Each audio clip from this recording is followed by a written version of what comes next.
আমরা রাজনৈতিক দলগুলো যে অভিযোগগুলো করছি, আমরা কি ফালতু অভিযোগ করছি?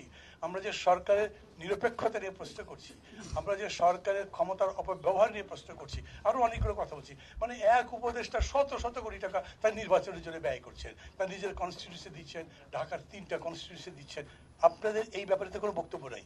পুলিশের কাছে মামলা দিতে গেলে যদি দেখে যে না এই লোক জিতে তো ক্ষমতায় যেতে পারে, মামলাই দেয় না।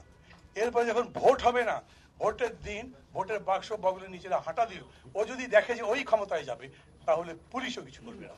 পুলিশ সম্পর্কে আমি ক্রিটিক্যাল এই কারণে, আমি দেখছি যে গভর্নমেন্ট এই পুলিশকে স্ট্রেটন করার জন্য, এইটাকে তার দায়িত্ব যথাযথভাবে পালন করবার জন্য যা করা উচিত ছিল কিচ্ছু করেনি। 2বার প্রফেসর ইউনূস তাদের সাথে বসেছেন, তাদের বলবার কথা ছিল দেখো এত বড় একটা অভ্যুত্থান হয়েছে, অনেক ঘটনা ঘটেছে, তোমাদের উপর একটা ট্রমা তৈরি হয়েছে, পুলিশকে পিটিয়ে মানুষ গাছে লটকে রেখেছে, ভয় হয়তো পাচ্ছ, কিন্তু আমি তোমাকে অ্যাসিওর করছি এরকম ঘটনা আর ঘটবে না। কিন্তু যারা মানবতা বিরোধী অপরাধ করেছো তাদের তো বিচার হবে, সাজা হবে, তোমরা দেশ গড়ার কাজে আসো। আমি এইরকম অ্যাপিল দেখিনি।